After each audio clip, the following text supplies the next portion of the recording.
Bismillahirrahmanirrahim. Welcome to our discussion on multiple choice questions focusing on the indications for open extraction. Throughout this session, you will encounter several MCQs, some of which may seem repetitive. However, I encourage you to overlook these duplications and focus on grasping the underlying concepts. Let's put extra emphasis on justifying each option in our MCQ. This skill is invaluable, especially for ASCII or Viva exams. It is not just about picking the right answer, but also about explaining why the others are incorrect. This practice sharpens your understanding and prepares you thoroughly for those exams. In examinations, you will likely face only one MCQ on a particular topic, but with a solid understanding of the concepts, you will be better equipped to tackle it. Let's start. The oral and maxillofacial surgeon attempted to extract a mandibular molar using forceps. Despite multiple attempts, the tooth could not be extracted, and the surgeon was concerned about applying excessive force. What should be the next step in this situation? So let's discuss the options. This could lead to uncontrolled fractures of the tooth or surrounding bone, which is not advisable. Uh, B, while cryo elevators can be helpful in some situations, it may not provide the control needed in this scenario. C, this approach allows for a controlled extraction with less risk of trauma to the tooth and surrounding structure. This option is correct. D, while a referral to is an option, it may not be necessary if the surgeons can perform an open extraction. E, this may not address the underlying issue of difficulty in extraction and could complicate the procedure. So the correct answer is C. When initial attempts at forceps extraction fail, applying greater force can lead to uncontrolled fractures, reflecting a soft tissue flap, and performing an open extraction minimizes trauma and improves control. A preoperative assessment reveals that a patient has thick and dense buccocortical bone. The patient is elderly with a highly calcified bone. Which extraction technique is advisable in this scenario?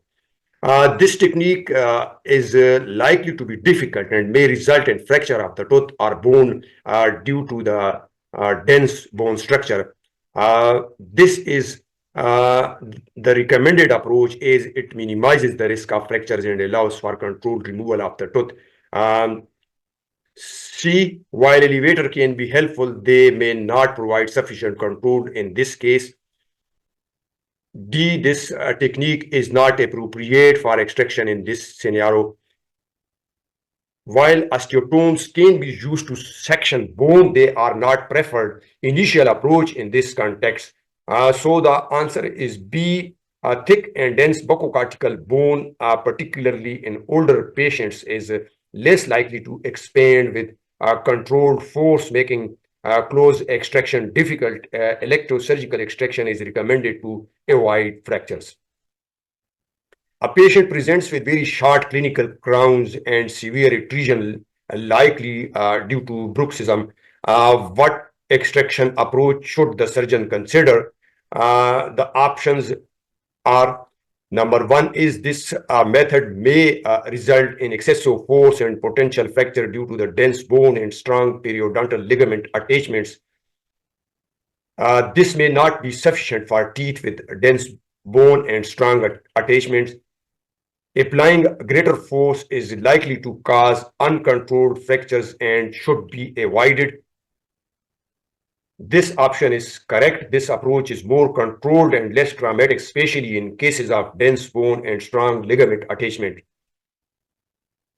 This technique is not relevant for tooth extraction in this scenario. So the correct answer is D. Severe atresion due to bruxism usually indicates then thick bone and strong periodontal ligament attachments, making closed extraction difficult and potentially traumatic. Surgical extraction is more straightforward and less dramatic.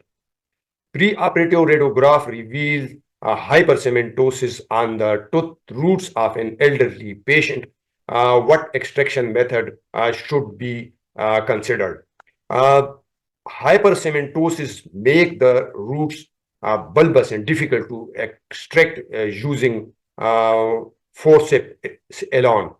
B allows for sectioning of the roots and controlled removal, reducing the risk of fracture. Rotating instruments are helpful but should be part of a surgical extraction approach. This method is not appropriate for managing hypercementosis.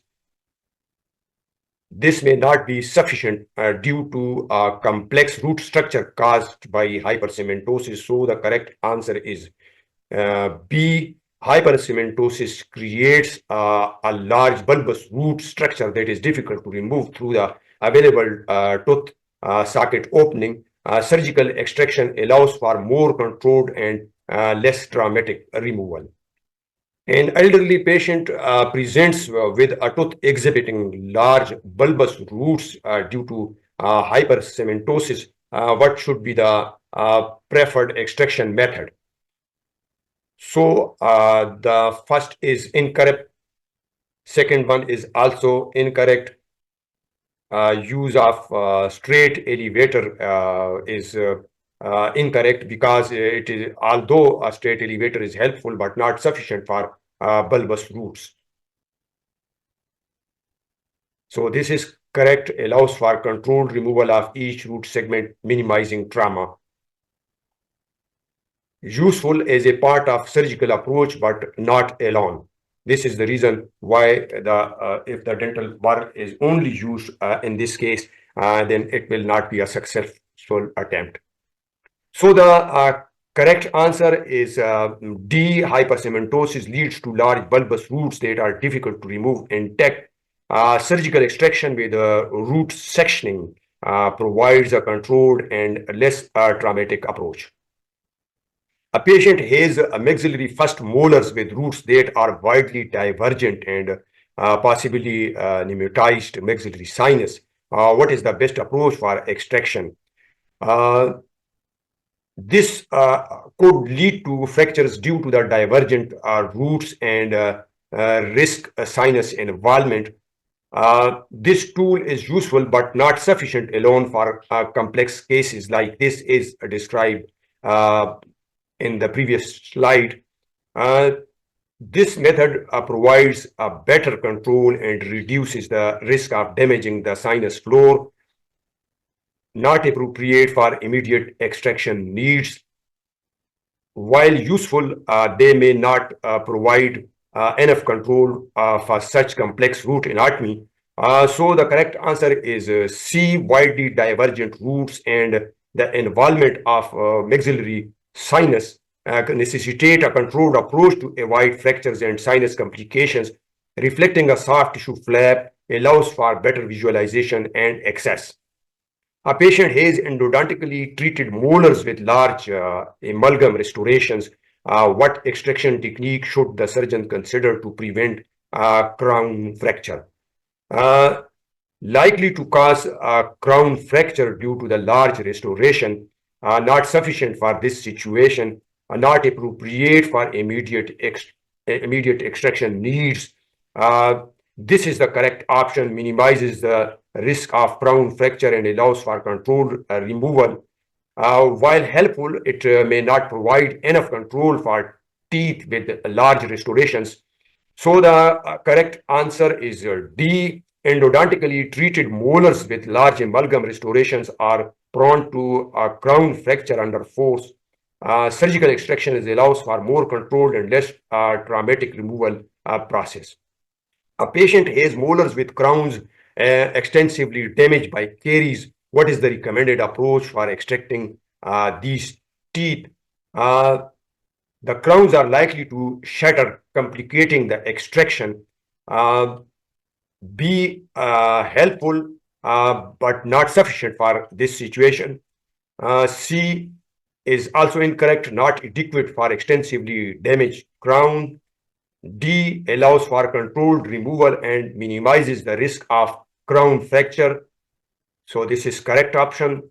Uncontrolled fractures and should be avoided. So the correct answer is D. Teeth with crowns extensively damaged by caries are prone to shattering under force. Surgical extractions provide a more controlled and less traumatic approach.